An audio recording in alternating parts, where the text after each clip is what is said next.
shopping သွားမယ်လို့ယောက်ျားကိုပြောတဲ့ဟ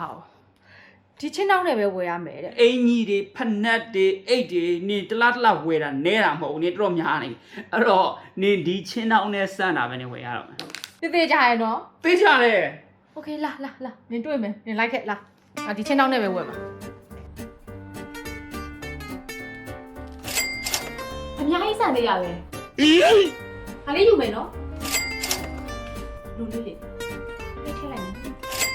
်ဒီကျိုးလေးကတော့ဒါပတ်တလားကျိုးလေးတစ်ဆက်ပေါ့နော်ဟာလေးလည်းလှတာပဲဟာလေးလည်းယူမယ်နော်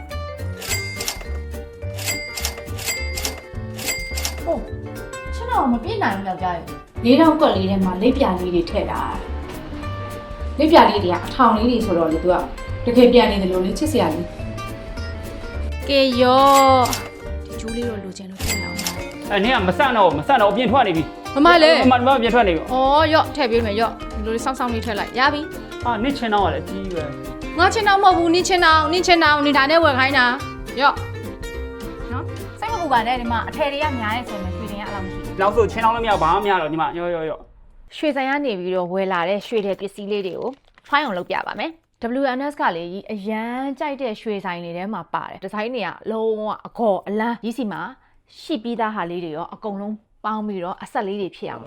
်ဝတ်ပြပါမယ်ဒီကရွှေတယ်လေးတွေဝယ်လို့ရှိရင် daily wear ဝတ်လို့ရမယ့်ဒီဇိုင်းလေးတွေကိုရွေးဝယ်တယ်ဒါမှလည်းကိုဝယ်တာတန်တာပေါ့ဒီ t-shirt ကလေးနဲ့ဆိုရင်ဘယ်လိုဟာမျိုးလေးလိုက်မလဲဆိုတာပြမယ်နော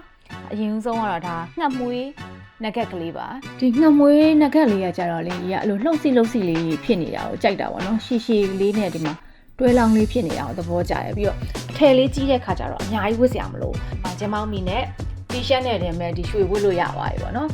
်ရလက်ကော့နည်းနည်းဗလာကြီးဖြစ်နေမှာဆိုလို့ဒီပူကာရီလက်ကောက်ကလေးကိုထည့်ပြီးတော့ဝတ်ထားလိုက်တယ်ကဲနောက်တစ်စုံဝတ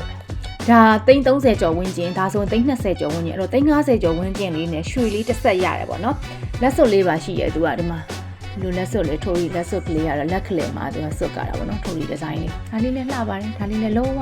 daily wear ဟိုမှာပုတ်ပလေးဝတ်လို့ရတယ်ပေါ့နော်ဒီလက်ပြလေးဆိုလို့ရှိရင်ဒီဆွဲချိုးလေးက14ပဲ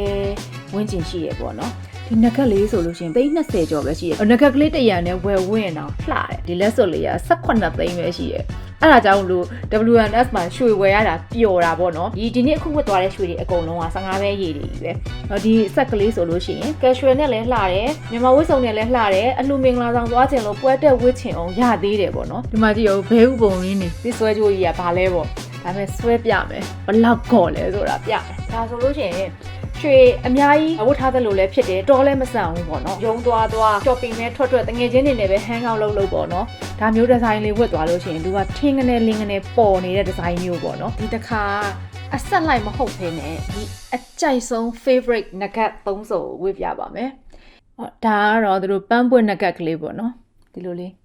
ဒီ4000ခွင်းလေးဆိုလို့ရှိရင်လည်းဒါဈေးက33သိန်းပဲကျတယ်အဲ့တော့ငကွင်းဝိုင်းဝိုင်းဝေးရတာရိုးနေပြီဆိုတဲ့လူတွေအတွက်ဆိုရင်တော့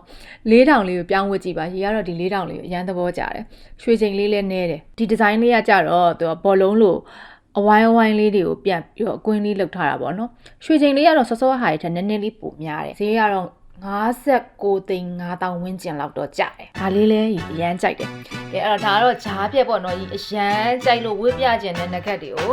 ုဝတ်ပြတာ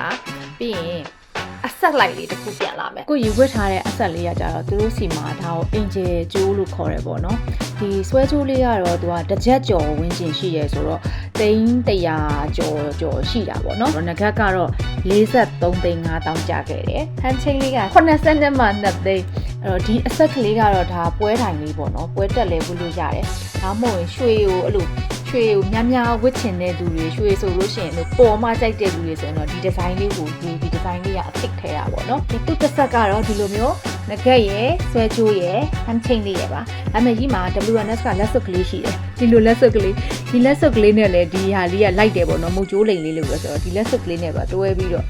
ဝတ်လိုက်လို့ရတယ်ပေါ့နော်ဆိုင်မှာသွားဝယ်ခြင်းတဲ့သူတွေရှိရဲဆိုလို့ရှိရင်လည်းဘရင်တောင်လမ်းမကြီးပေါ့ပေါက်တော်ဝမှတ်တိုင်နီးအင်းစိန်မှာဆိုင်ရှိတယ်။ online ကနေမှာခြင်းတယ်ဆိုလို့ရှိရင်လည်းစိတ်ချလက်ချမှာလို့ရတယ်ပေါ့နော်။ဒီဒီဇိုင်းတွေကနေပြီးတော့ရင်းနဲ့ဘသူတွေအကြိုက်တူလဲဘယ်ဟာလေးကိုအကြိုက်ဆုံးလဲဆိုတာကိုလည်းသိကျင်ပါတယ် comment လေးမှာမှန်းခဲ့ပေးပါ။နောက်ထပ်ဒီဇိုင်း update တွေထွက်လာလို့ရှိရင်လည်းထပ်ပြီးတော့ try အောင်လုပ်ပြပါဦးမယ်ရှင်။